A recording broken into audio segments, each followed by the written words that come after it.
lá, pessoal. Então, assim, a nossa revisão ela vai ser bem prática, bem simples, né? De acordo com aquilo que nós vimos e agora no segundo bimestre, né?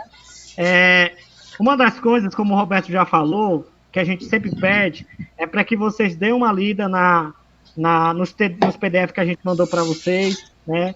Para que vocês possam fazer uma boa prova. E, acima de tudo, né? Adquiram a aprendizagem, né? O conhecimento a partir disso que vocês já fizeram. Pode passar, Roberto.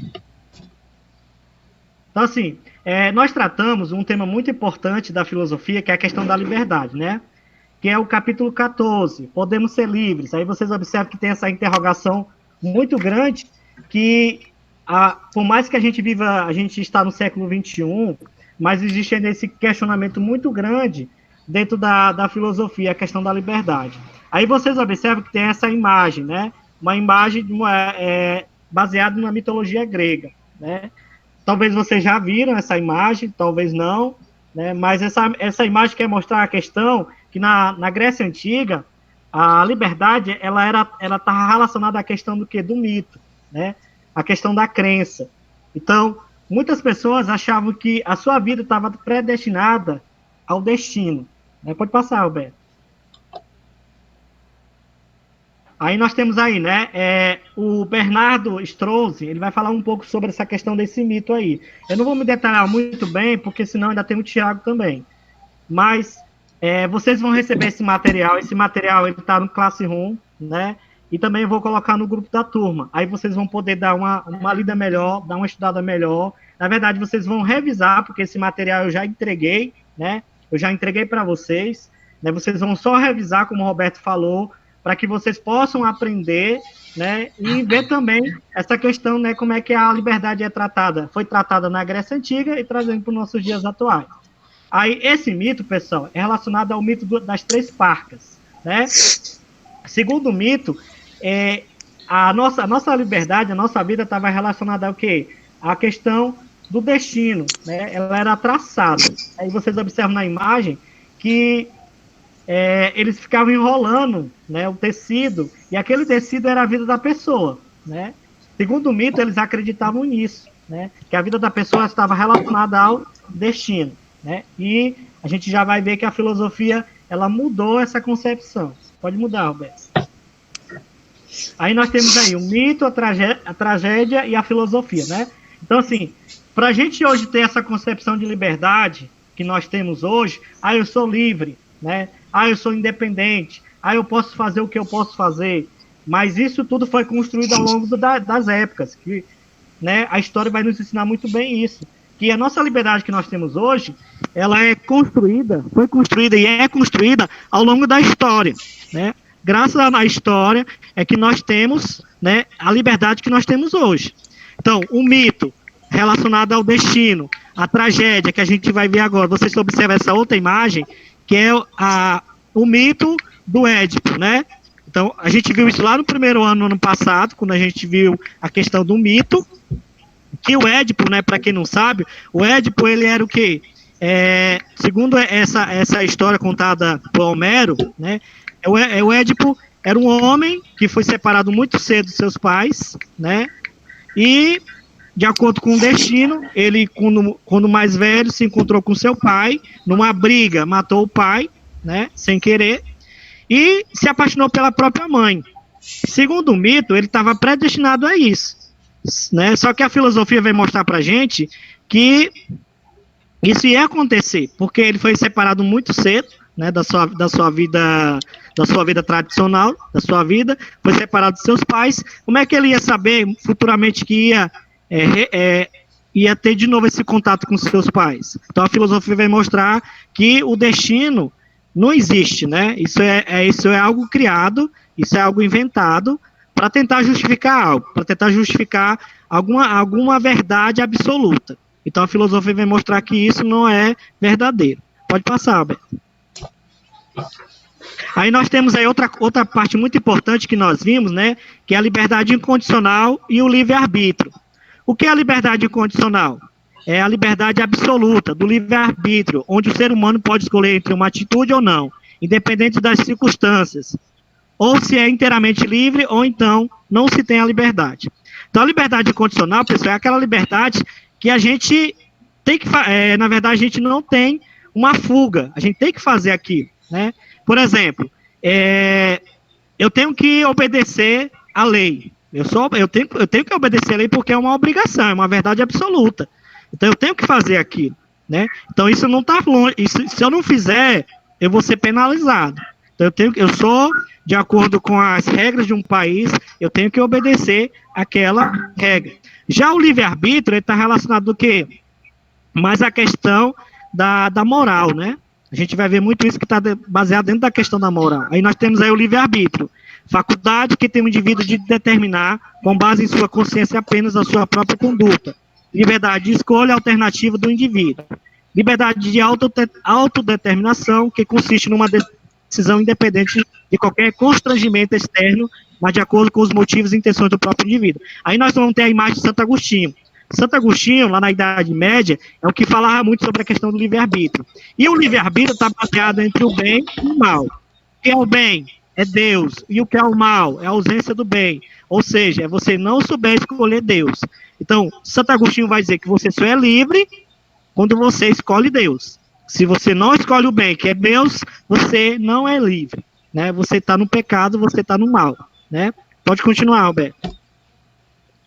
Aí nós temos uma poesia muito, muito importante, que agora a gente vai fazer uma interdisciplinaridade entre português e filosofia. Aí nós temos um poema de Fernando Pessoa, que vocês falam sobre a liberdade. Né? Eu não vou ler aqui, porque vocês vão receber esse poema, mas assim, em resumo, esse poema vai falar sobre a liberdade indeterminada, né? Que a gente acabou de falar recentemente. Né? Aí vocês vão receber esse material e vocês vão ver como é muito lindo esse poema do Fernando Pessoa. Pode passar, Alberto. Aí nós temos aí um questionamento, né? O que é prazer para o autor? Vocês vão receber esse material. Qual é o sentido de estudar?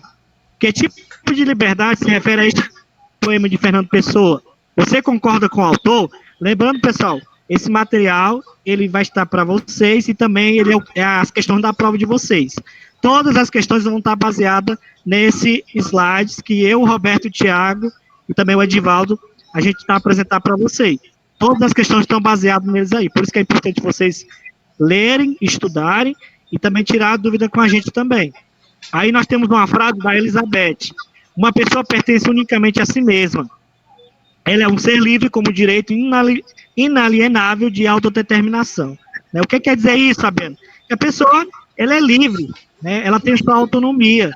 Né? Então, a liberdade, né, cada um de nós temos. A gente já nasce livre. Pode continuar, Alberto. Aí nós temos aí a liberdade condicional, de novo, né? Somos originalmente livres, né? Será que nós somos originalmente livres? Durante a vida, nós, a nossa família, a comunidade em que vivemos, constrói um conceito de liberdade de acordo com os valores vigentes, ou seja, para a manutenção de um status quo, o que nos remete ao seguinte questionamento: o que é a liberdade? Aí nós vamos pegar aqui o pensamento do Aristóteles, né? Aí o do Sartre, que a gente não viu ainda, mas eu coloquei essa frase para que vocês, quando a gente voltar em agosto, a gente vai começar a ver o Sartre, que é um dos autores que mais cai no Enem, nos vestibulares, né? O Jean-Paul Sartre. Aí nós temos o pensamento do Aristóteles. É livre aquele que tem em si mesmo o princípio para agir ou não agir. Isto é, aquele que é a causa interna de sua ação ou da decisão de não agir.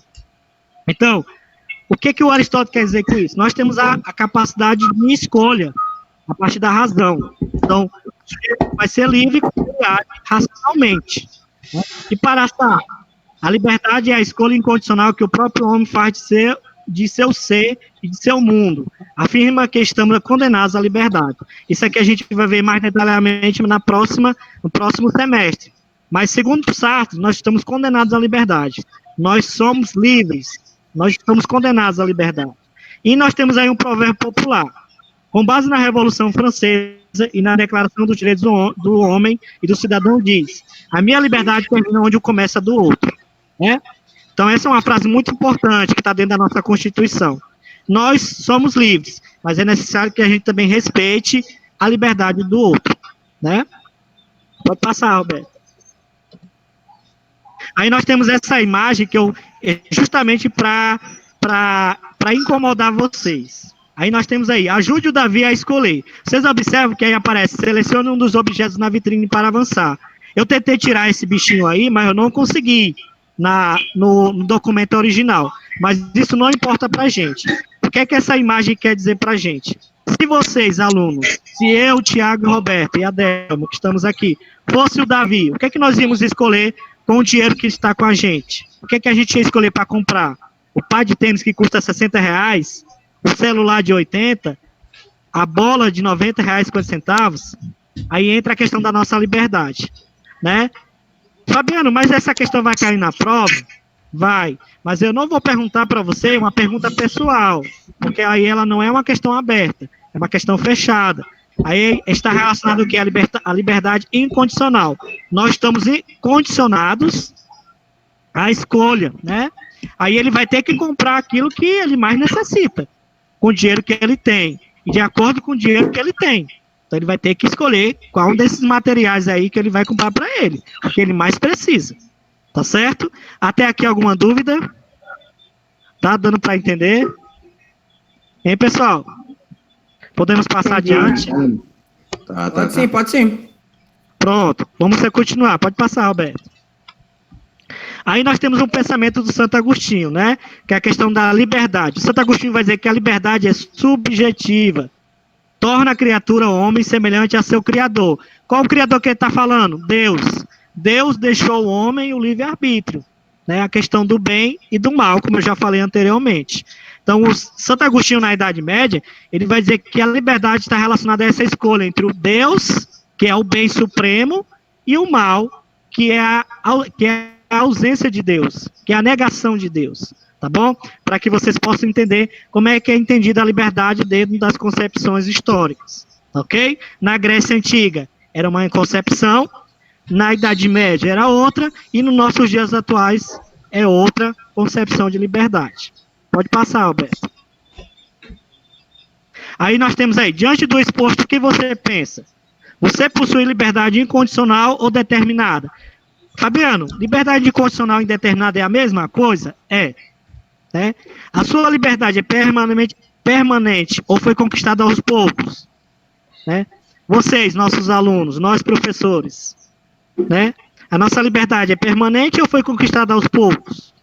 Você é livre ou quem é livre? E justamente isso é para incomodar a reflexão de vocês, tá certo? Eu coloquei esse slide justamente para que vocês possam fazer essa autorreflexão. Pode passar, Alberto. Aí nós temos um dos slides, um dos filósofos também mais importantes sobre a questão da liberdade, na Idade Moderna, que é o Baruch de Spinoza. A liberdade não exclui a necessidade de agir, pelo contrário, coloca, né? Então a liberdade não exclui ninguém, ao contrário, ela coloca, ela inclui as pessoas, segundo o Baruch de Spinoza, né? Pode continuar, Alberto. Aí nós temos aí, o que é a liberdade para o Spinoza? Ele vai dizer que existe 3 gêneros, né, de acordo com a liberdade, baseado no conhecimento. Primeiro é a consciência, segundo a razão, e terceiro a intuição. O que é que nos diz a consciência, segundo o Spinoza? Somos resultado das forças externas. O que é que ele quer dizer com isso? A questão dos nossos 5 sentidos, né? Nós observamos a nossa realidade a partir dos 5 sentidos, né? Isso nos dá, a nossa consciência vai fazer essa autorreflexão. Depois, a razão. Somos capazes de conhecer o que vem de fora, a partir dos nossos 5 sentidos. E a intuição. Somos capazes de produzir um novo criativo. Segundo o Spinoza, nós somos livres porque nós somos criativos. Todos nós. Todos os seres humanos são criativos. Pode passar, Alberto. Aí nós temos também outra parte muito importante, que a gente viu lá no primeiro bimestre, aí agora vem na ética do Spinoza. Segundo a Spinoza, a ética está baseada na liberdade. Para Spinoza, somos seres passionais por natureza, porque nos deixamos ser dominados e conduzidos por seres exteriores a nós. E por serem mais fortes, sofremos a ação desses seres. Por isso as paixões não são boas nem más, são naturais. 3 são as paixões originais: alegria, tristeza e desejo. Aí nós temos o quê? O que é alegria? As paixões e desejos alegres que nos fortalecem. Tristezas e desejos, As paixões e os desejos tristes nos enfraquecem e nos tornam cada vez mais passivos. As demais derivam destas. Submeter-se às paixões, fraqueza, submissão às causas externas, deixando-se governar por elas, é vício. Só um minutinho, pessoal, que ela tocou aqui. Só um minutinho. Pronto, continua, Beto. Só desculpa aqui, porque o celular tocou. Pronto. E já a virtude é a causa interna, a ação de nossa existência, de nossos sentimentos, atos e pensamentos. Ou seja, passar da passividade à atividade. E assim, a virtude não é um bem, é a força interna para ser e agir autonomamente. O indivíduo livre é o núcleo da ação moral. Ou seja, segundo a Spinoza, em poucas palavras, a gente só vai ser livre quando a gente for autônomo. Ou seja, ter essa consciência, essa reflexão de saber fazer as nossas escolhas. E segundo o Spinoza, as nossas escolhas sempre é para o bem de si e o bem do outro. Tá ok, pessoal? Pode passar, Alberto. Pronto, pessoal. Aqui nós temos uma pequena revisão daquilo que vai cair na prova de vocês. Alguma dúvida, algum questionamento?